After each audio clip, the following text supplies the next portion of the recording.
Hello friends, this is Terry from Genkigamingtv, and welcome to Yokai Watch Y Academy, episode 60, also I believe this is episode 8 or 9 of the new series.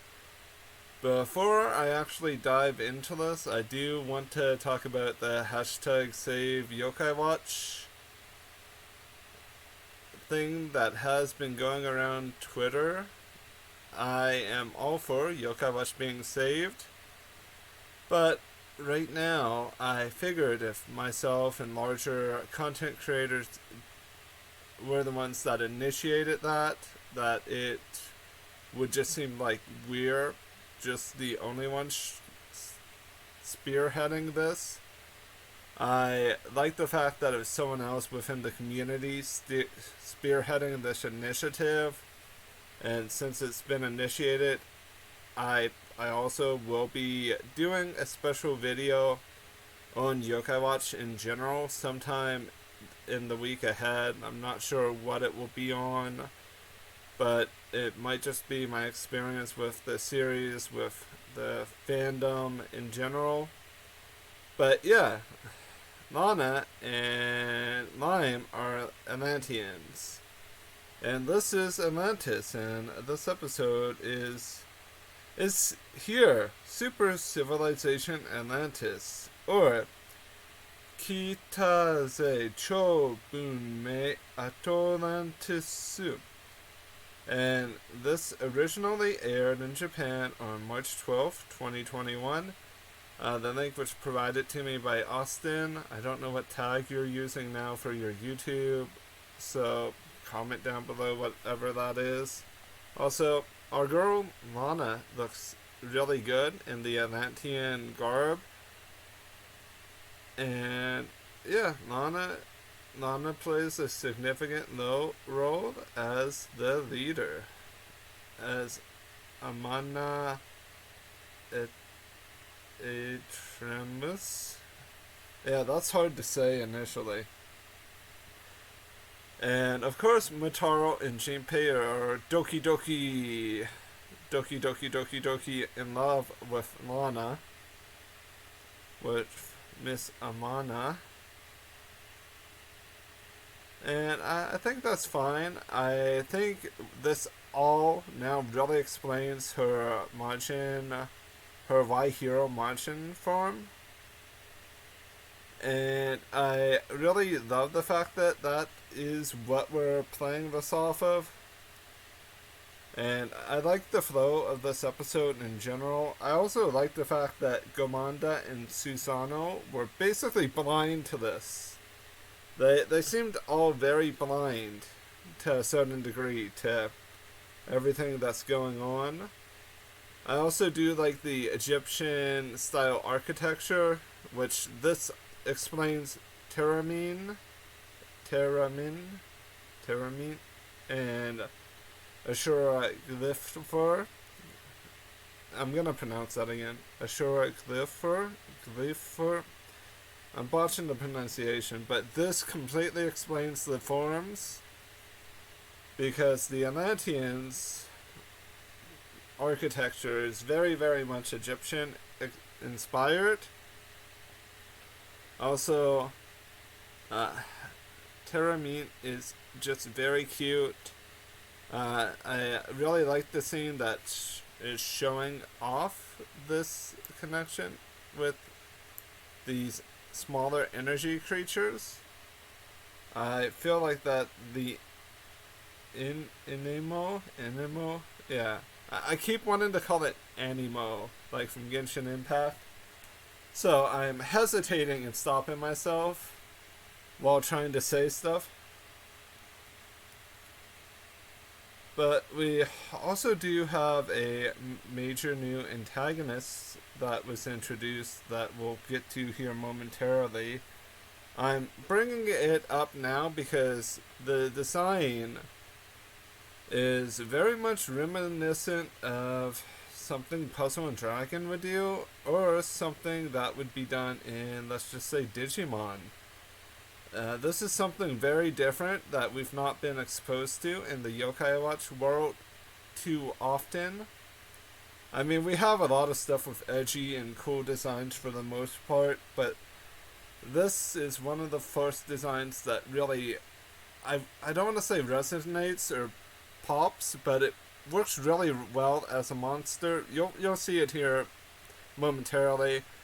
Lana and Liam are still basically explaining the situation. We have a funny scene where Motaro gets Ronto's voice kind of sort of for a moment. We also are basically being filled in about what all's going on, the history of the situation, and really we're getting a lot of nice background information about the Atlanteans, about their civilization, about how energy works, about how their civilization grew and cultivated itself, and over time they gained the ability to be more technologically advanced. And I feel like this all really works well to flesh out both Lana and Lime as characters themselves by giving them this cultural background. I feel like it fleshes stuff out a little bit more, and that's the source of energy. That's the core.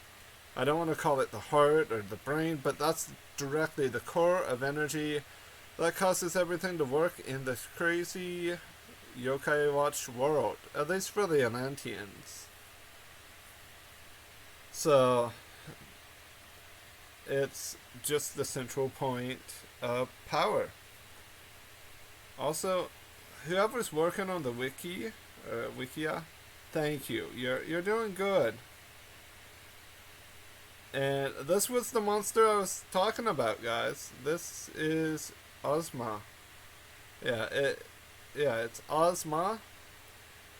And I don't know if I have a good enough screenshot of Ozma, because there's a really nice shot of Ozma during the episode. I don't know if I was able to actually capture it or not. It's been a crazy weekend. They're basically explaining that this is a threat. This is something that's basically destroyed their civilization or attempted to. So we can't possibly let it grow in power. It must be stopped. They created a barrier that kind of protected them a little bit from this threat, but it really didn't do a good enough job because they're still being trapped by it, per se. It's able to counter different shots and blasts that would usually likely kill it. Because I'm not kidding. I think the Atlantean power, like their tech, is probably strong enough that had this creature not been what it is, that the tech could have taken care of it to protect the Atlantean people without them requiring a shield and stalling for everyone to get their power up. Also, Lime gets a power up. We'll talk about that here momentarily. And this is a very nice debut episode for the background for Lana and Lime. I know I'm doubling down on this. I just like how this was really pushed. It also shows them arriving at the school in Japan. It really is good. It reminds me of a 90s show with how they did this particular flashback of showing them arriving. It gives me Tenchi vibes, I will say that. And of course there's Ozma, and there's the city endomed by the energy. The Lime energy is what I'm calling it, even though it doesn't come from Lime necessarily.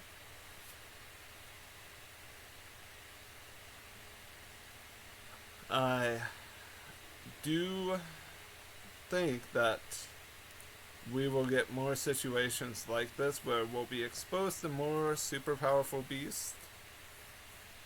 And of course, Junpei, it's just being Junpei, kind of taking things how Junpei normally does. Also, this does explain some of the indifferences that Lime has had with Junpei, where we could tell that something was off, but we didn't know exactly what. So, it is really nice how things are starting to flow together a little bit better. Also, my capture card is telling me I am dropping frames. Oh, it was an error from last night. Also, Lime is basically energy. That Atlantean energy courses through Lime's body. But I think eventually everything will work out here. Lime is very much concerned about this, as anyone should be. Also, Chiaki always has the same look on his face. Has anyone kind of realized that other than me? Chiaki's face is always usually this default Chiaki face, or just a meh face. But everyone's basically gathered together. But while everyone's gathered together, the energy starts to kind of go crazy, and a little bit mayhem is unfolding. But with this energy being overcharged is what I'm considering it.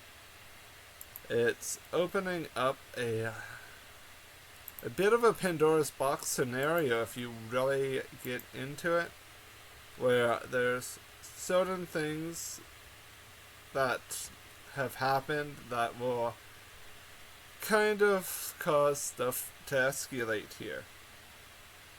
And this escalation leads us into our battle for today's episode, which is against these little gold Atlantean or Atlantis machinery that transformed into...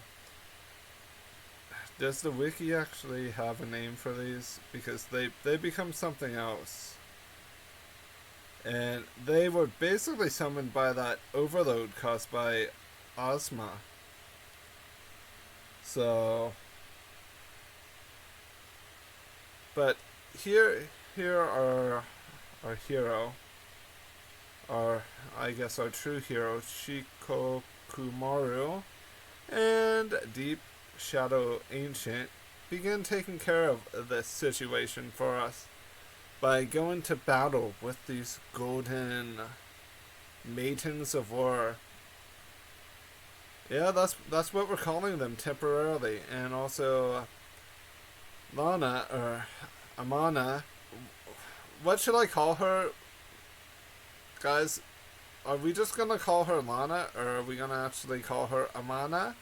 But Kyubi, Motaro, Komasan, Sandayu, and Fubuki help channel the energy in the ring, while Lana Amana is typing, trying to get things under control. Also, this is our threat that was truly summoned, and it is Dipuro Pusu. And it was taken down by a combo attack, or it was to be defeated via a combo attack from Shikokumaru and Deep Shadow Ancient. Wow. I keep feeling like they don't know what to do with Ronto. So that's why they went with Deep Shadow and then Ancient. But that combo attack was not strong enough to take out this Titanic Mecha Maju. Yeah, guys, Yokai Watch is getting very, very Power Rangery. Mecha Maju. This new form for Lime, which Amana, or Lana, whatever you feel like calling her, bestowed upon Lime is Telenog, and Telenog use both Terra Crossblades and Atlantis Infinity. Atlantis Infinity basically caused charged, I don't want to say balls of energy, but that's what it is, to pierce through the Dipulopusu, and that's how it was defeated. This energy is really strong for Lime. You can see a little bit of I don't want to say an inability to control the power, but it was a little difficult for Lime to really harness. Lime was having a little bit of an issue, but that was resolved. And that's it for the episode, really. I rate this probably a very, very solid A if I had to give it a letter grade. Which, I don't feel like I need to really rate it, but it was a very good episode. The comedy was light. Things are progressing. They really need to sit on the story for a few episodes to really let it sink in and really let it become something unique and that the fan base will love and appreciate. Yet again, hashtag save Yokai Watch. And I will be doing a video on that sometime later this week. I love and appreciate you all. Have a great week now. Bye bye.